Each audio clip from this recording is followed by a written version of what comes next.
Join the Our Game Supporters Club at Patreon for €5 per month to get audio podcasts of the Hurling and Football Show and much more exclusive material. So Dublin beat Meath 216 to 113 in the Leinster semi-final. 44 games unbeaten now for Dublin, stretching all the way back to the All-Ireland semi-final of 2014. Obviously, it's been a relentless run, but this game, there was just 4 points between the teams, 3 points between the teams, even just before we ticked into injury time at the end of the game. And at that stage, Meath were pretty much spent since the second water break up until that point of making it 113 to 213.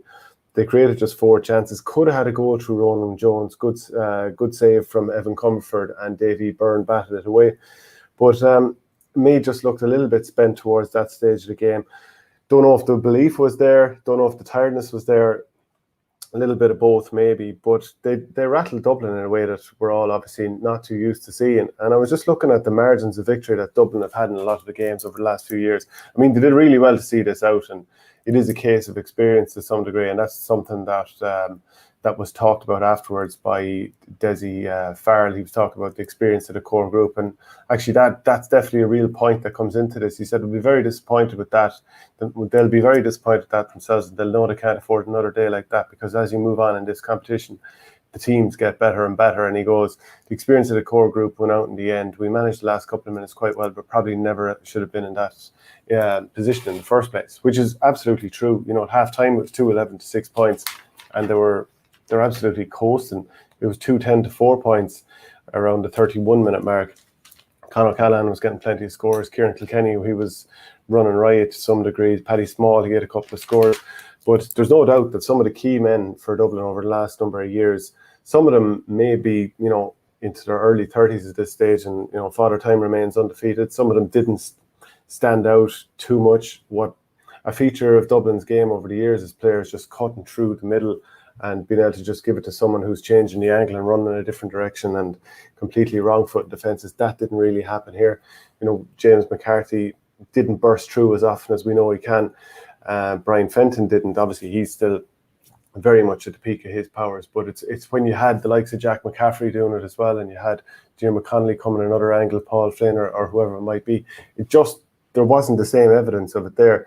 And to win their 2 Leinster games so far this year against Wexford by 8 points, 15-7, and to win this by 6 points, 3 of those coming in injury time, when they really controlled the ball, just owned the ball, and Meath were spent, and it was tough to try and get the ball back. And it's easy to look on and say, why didn't they push up on them? But I think it's very harsh on them.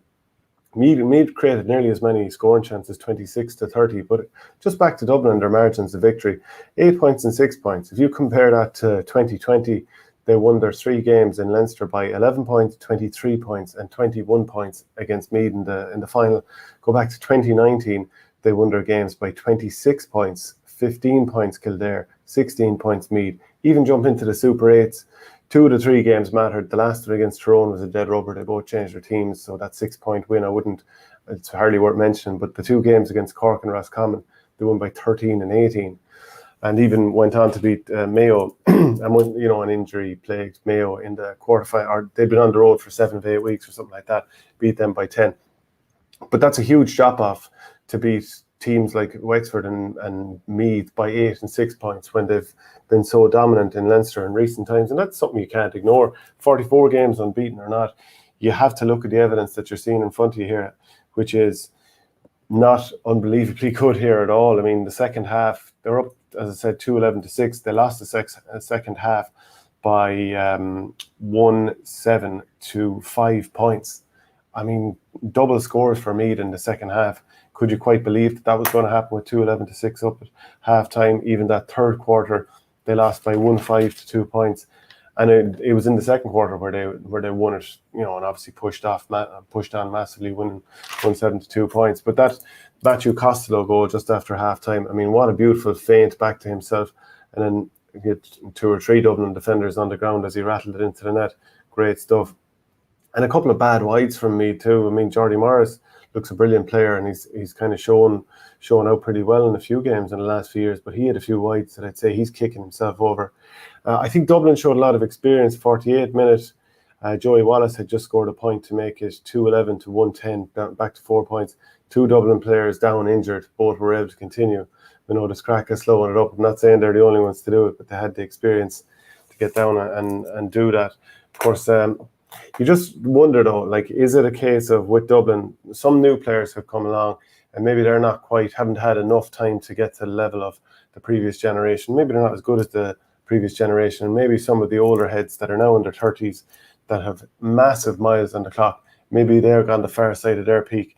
So now surely is the time. If Mayo are obviously down Cillian O'Connor for the season and they have to get over Galway in the Connacht final, but that would be the next game for Dublin against the winners of Galway and Mayo will be slight favourites there. So you'd have to think, you'd sort of project if they met in the in All-Ireland semi-final that Mayo would have a great chance based on this. But maybe we'd see a completely different Dublin team.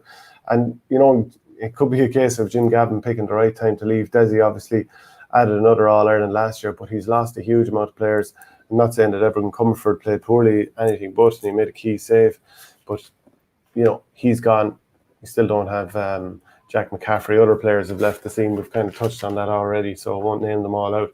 But Meath, pretty good going here. And, like, at different times, Harry Hogan played well in the goals, made a brilliant save from Fenton after half-time. Some of the kickouts went awry for them, definitely. And there's a piece that Conan Doherty had done in the Indo where he's talking about Meath's second half turnovers, 7 forced, 1 unforced, and a total of 8, where Dublin lost the ball in the Meath full backline 3, Meath half backline 3, midfield 1, and Dublin half backline 1. But the Meath turnovers led to 1-3 of scores, and just the amount that they scored in that second half, 1-7 to 0-2, winning that second half was very, very notable altogether. So, that's Meath gone for a year, and yet another example of how you'd like to see a team that's trying to develop get another chance in the back door, but obviously that won't happen.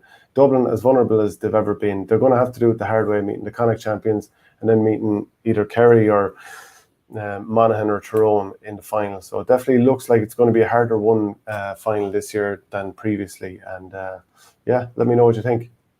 Join the Our Game Supporters Club at Patreon for €5 per month to get audio podcasts of the Hurling and Football Show and much more exclusive material.